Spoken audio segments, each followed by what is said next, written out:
ունենալ հավասար հարաբերություններ ԵԱՏՄ-ի եւ ԵՄ-ի հետ հնարավոր չի։ Երբեք նախկինում այսպիսի բան չի եղել, որ Հայաստանի քաղաքական ուժերը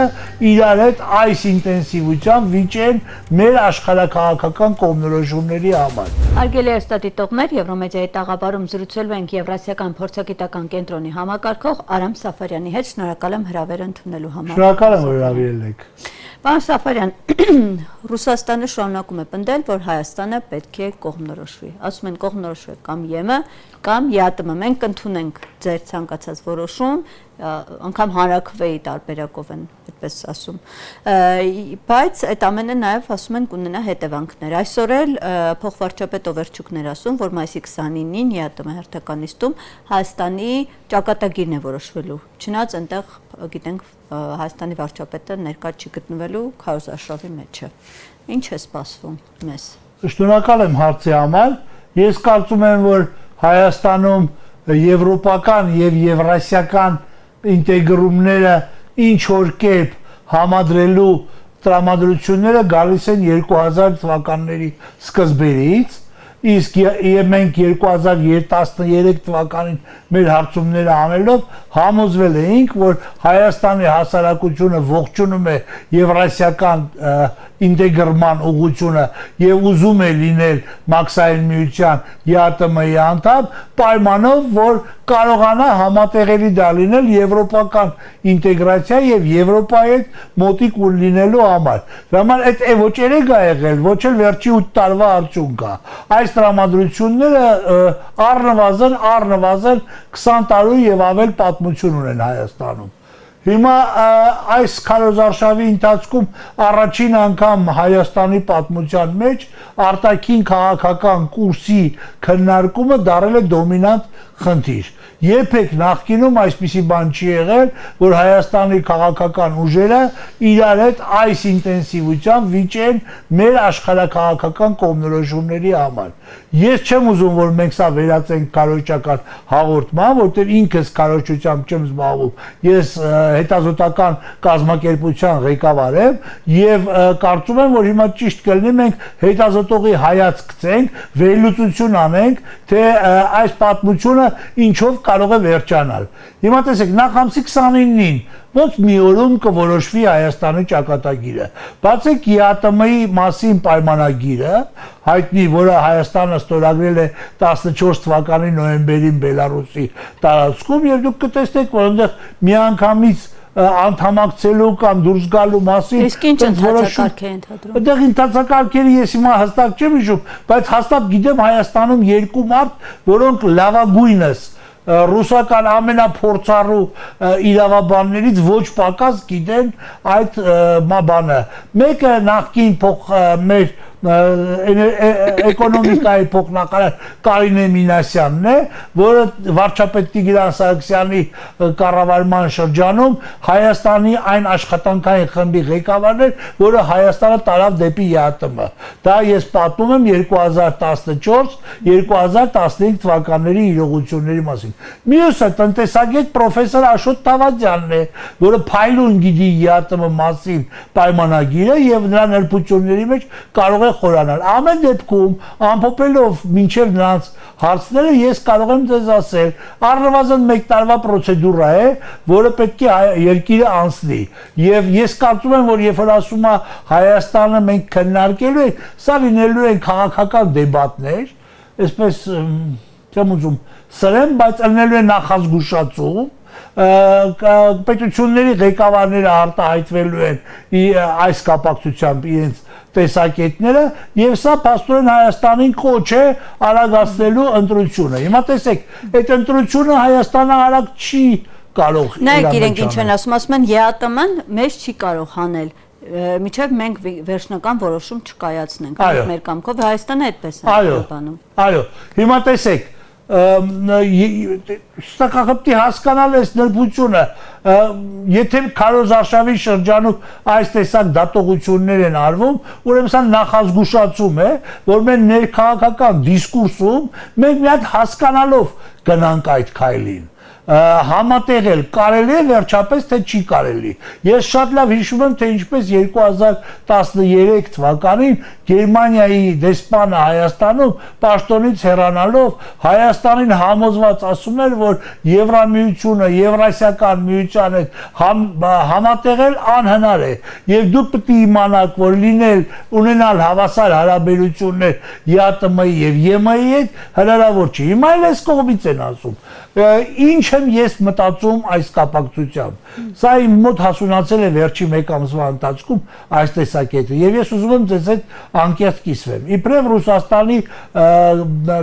Ռուսաստանն ուսումնասիրող մարդ, որ կյանքի 25 տարուց ավելին նվիրել է այս հետազոտություններին, եկել եմ հետեւյալ եզրակացության. ով էլ հաղթի հունիսի 7-ի խորհրդարանական ընտրություններում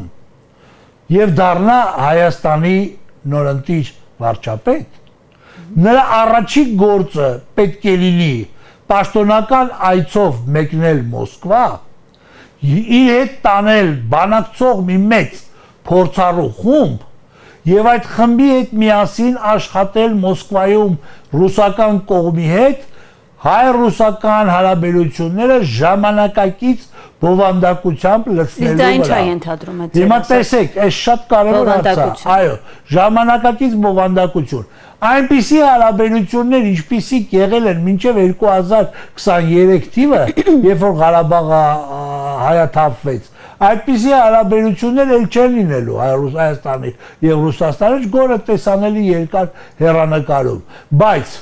անցյալ տարվա արված սոցիոլոգիական հարցումների տվյալներով, շատ լուրջ հարցումներ եւ շատ արժանահավատ տեղեկություններ։ 48% Հայաստանի բնակչության ասում էր, որ Ռուսաստանի հետ պետք է ունենալ լավ գործընկերային հարաբերություններ, հատկապես տնտեսական դաշտում։ Եվ 35% Հայաստանի բնակչության համարում է Ռուսաստանը սպառնալիք։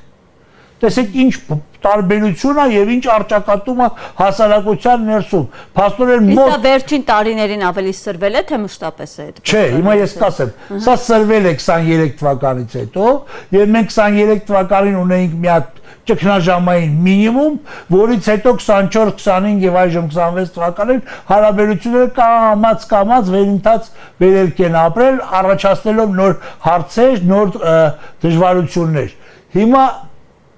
ինչ է նշանակում նոր բովանդակությամբ լցնել։ Տեսեք, մենք Ռուսաստանի հետ 1997 թվականին կնքել ենք նախագահ Լևոն Տեր-Պետրոսյանի ժամանակ։ Կնքել ենք պայմանագիր բարեկամության, համագործակցության եւ փոխադարձ օգնության մասին։ 2000 թվականին նախագահ Ռոբերտ Քոչարյանի ժամանակ Մոսկվայում կնքվել է հռչակագիր ռազմավարական դաշինքի մասին, որը միտված է դեպի 2021 թիվ։ Այսինքն մի փաստաթղթից անցել է 30 տարի մոտ,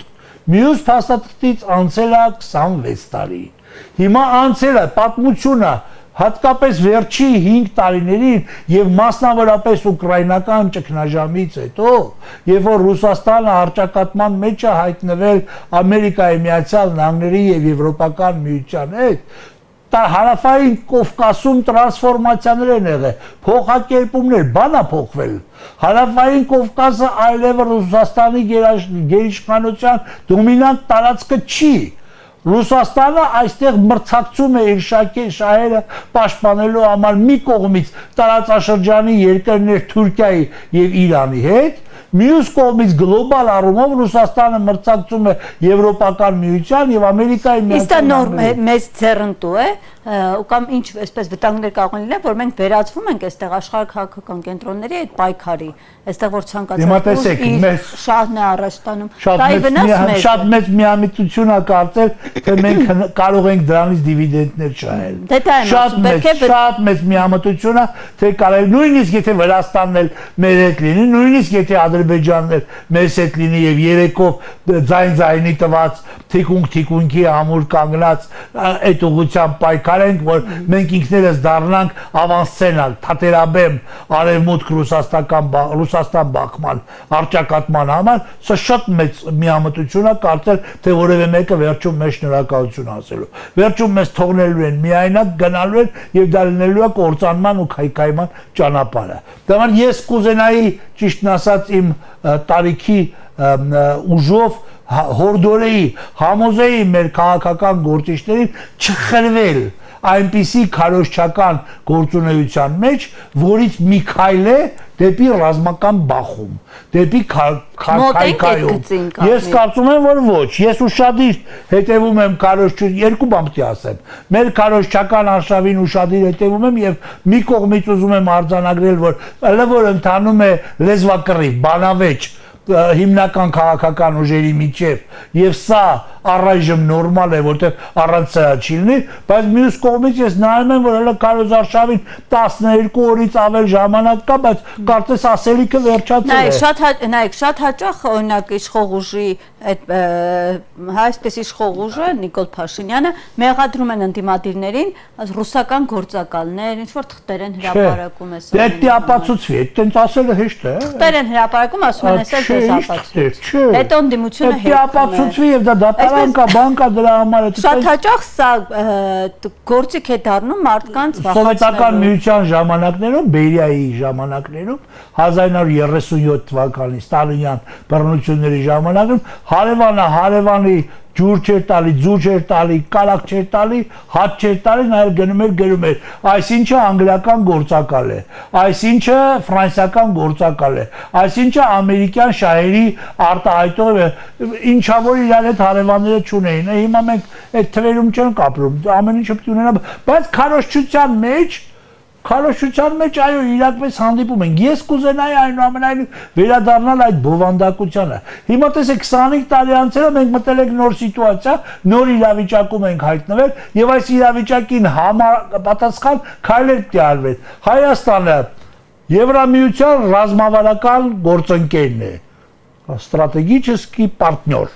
Ամերիկայի Միացյալ Նահանգների ռազմավարական գործընկերն է, դեռևս Բայդենի վարչակարգի օրոք է ստորագրվել։ Չինաստանի ռազմավարական գործընկերն է, Ղազախստանի ռազմավարական գործընկերն է, Ֆրանսիայի ռազմավարական գործընկերն է, Մեծ Բրիտանիայի Կիրստարները մայիսի 4-ին Երևանում ստորագրել Մեծ Բրիտանիայի ռազմավարական գործընկերություն։ Թող գնան մերոնք Մոսկվա ասեն մի հատ թարմացնենք մեր 27 տարվա հարաբերությունները, էլի։ Մի հատ կնքենք իրար հետ ռազմավարական գործընկերության փաստաթուղթ, որը ժամանակակից մակարդակի կբերեր մեր հարաբերությունները,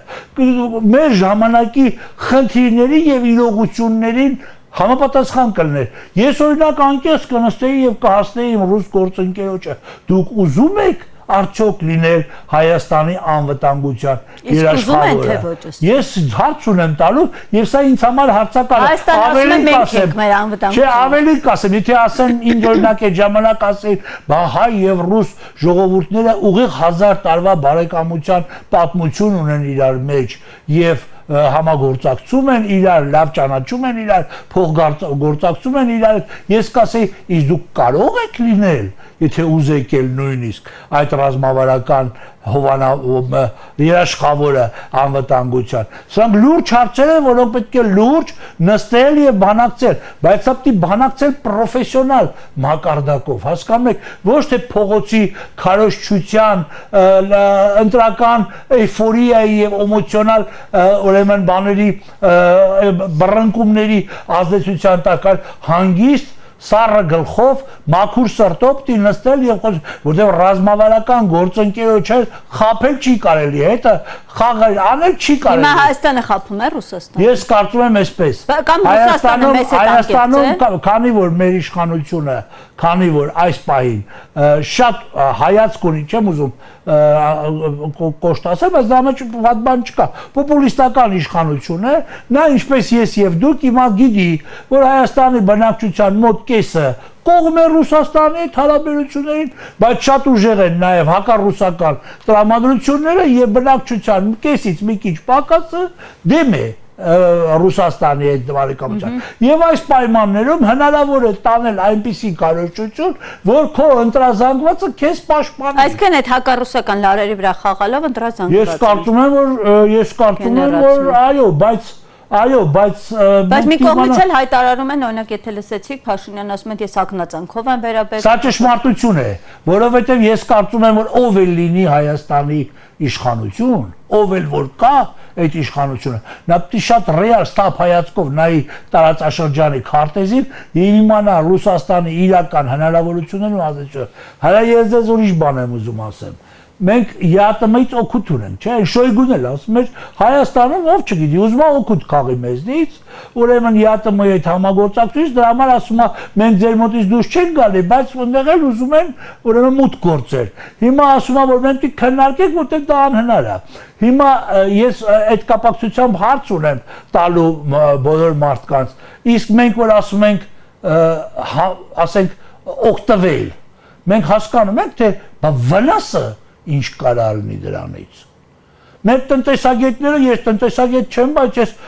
պատիվ ունեմ երկար տարիներ աշխատելու Հայաստանի լավագույն, ամենայն խելացի, ամենափորձառու տնտեսագետներից, իսկ նրանք ինչ են ասում։ Կյանքը միանգամից կթանկանա 25%-ով։ Կունենանք դժվարություններ, ծանր ձմեռներ կունենանք, բազի պրոբլեմ կունենանք։ Երբ որ ասում են մենք պետք է օրինակ հանրաքվե անենք ու որոշենք ԵՄ թե ԵԱՏՄ, բայց պետք է ինչ-որ երկու կողմից առաջարկ լինի, չէ՞, որ հասկանաս, օրինակ ԵՄ-ից այդպես կա մեզ առաջարկ, որ ասում են։ Ես կարծում եմ հարցը դրանում չի։ Եվրոպական միությունը պարզացել է, Նիկոլ Փաշինյանը պարզացել է, Հայաստանի վարչապետը հայտարարել է, որ 20 տարի չեն գնալու։ Կարող է մի 20 տարի տևի, նույնիսկ ավելի,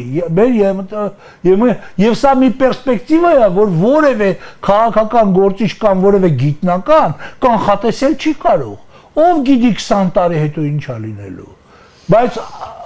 իսկ ռուսներն էլ ասում են, ախպեր, դուք ուզում եք հələ մի 15 տարի ասեք կամ 20 տարի, մեր մեջ ելնեք, բայց ինքներդ էլ տանեք ձեզ դեպի այն կողմ, մենք էլ ասում ենք չի լինի։ Կամ մեզ հետ եք, կամ մեզ հետ չեք։ Հիմա սրանից ինչ է բխում, դա է հետաքրքիր։ Սպառնալիքը սպառնալիք, բայց ես ինչու եմ գտնում, որ նոր օրակարգից խոսել, նոր հարաբերությունների ռազմավարական գործընկերության, հատուկ ռուսերեն եմ թարգմանում, որ այնտեղ ճիշտ ասել, ստրատեգիչеское партнерство, այդ ռազմավարական գործընկերության փաստաթղթի շուրջ բանակցությունները պետք է սկսել, որը որ այսօրվա տնտեսական համագործակցությունը, ռազմականում խնդիրներ ունենք, այդ խնդիրները պետք է բարձրաձայնվեն, մենք պահանջներ ունենք քննարկելու, հարցեր կա, որ պետք է քննարկվեն, դեռ պարզ չի, լավ է, վատ է, ինչ է, վիճելու, խոսելու շատ բան կա, բայց պետք է սկսել այդ խոսակցությունները, գիտական, մշակութային, կրթական, հումանիտար, երիտասարդական, կրոնական հանգամանքներում մենք ունենք ուրեմն համագործակցություն, որի կարիքը Հայաստանում եւ Ռուսաստանում զգում են եւ որոնք իմիջիայլոց այս տարիներին հաջողությամբ էլ զարգանում են, ուղղակի սրա մասին ավելի քիչ են խոսում, քան քաղաքական վերնաշենքի, բանավեճերի ու անհանգստությունների։ Սրա մասին պետքա գնալ Մոսկվայում եւ նորացված թարմացված կարգով բանակցել։ Դրանից հետո նոր գալ եւ ժողովրդին ասել, մենք քննարկում էինք, բայց ժողովուրդ ջամտի մենք հանրաքվեի հանենք հարցը, արդեն կամ էս կողմ կամ այն կողմ, բայց ես ձեզ ուզում եմ հիշեցնել, որ մի հանրաքվեի հարց արդեն կա 2026 թվականի համար եւ դա բանի մեր սահմանադրության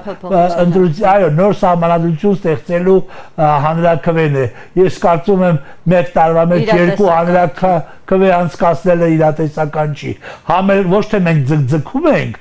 եւ ես օրինակ համոզված եմ, որ ժողովուրդը իր մեծամասնությամբ ասելու է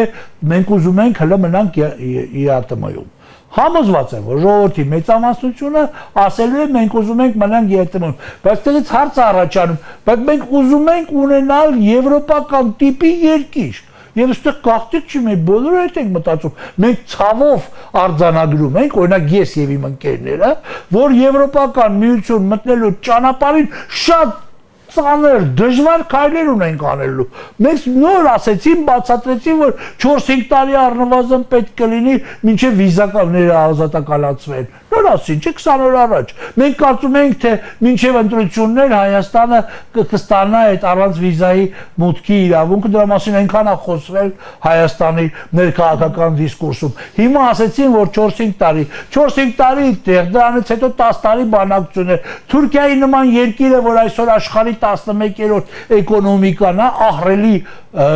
թռիչք կատարել դեպի զարգացած աշխարհ, 40 տարի է սպասում է, որ դառնա Եվրամիության անդամ, 28 տարի է անդամության տեխնացու է, հələ իսկի չել քննարկում հարցը, թե անդամության տեխնացուից անդամ կդառնա թե չէ։ Այս բաները պիտի ժողովրդին բացատրել, որովհետև կենցաղային ռուսատիացությունը լավ խորհրդական չի։ Կենցաղային ռուսատիացությունը դեպի պարտություն տանելու կարճ ճանապարհ է եւ լուսավորությանը գիտելիքին հակադրելը ատելությունը շատ միամիտ ու սխալ բան է։ Ես կարծում եմ, որ այս ընտրությունները կավարտվեն եւ ով էլ որ դառնա իշխանություն, ով էլ որ լինի նրա պաշտոնական ընդդիմությունը, օրակարգում ունենալու են այս կարևոր հարցը եւ քանի որ հիմա ստացվեց այնպես, որ Հայաստանի օրակարգում նոր նախկի 30 տարում չլսված բան է տեղի ունեցել, աշխարհակաղակական կողմնորոշումների հարցը դարձել է բանի քննարկման, բանավեճի, վիճաբանության եւ արճակատման առարկա, ուրեմն հետընտրական գործընթացներում այս թեման պետք է աշխատել փորձագետների, մասնագետների, կոմպետենտ մարդկանց, գրագետ մարդկանց ներգրավումով անել, եթե դա կունենա ազդեցություն կունենա, չէ, ես դժվարանում եմ ասել ինչպես կլինի մնացած ընթացքը։ Շնորհակալություն, պարոն Սաֆարյան։ Շնորհակալ եմ, որ լսեցիք։ Հարգելի աստղադիտողներ, Եվրոմեդիայի զրուցակիցը քաղաքական վերլուծաբան Արամ Սաֆարյանն էր։ Շնորհակալ եմ հետևելու համար մեզ, կհանդիպենք։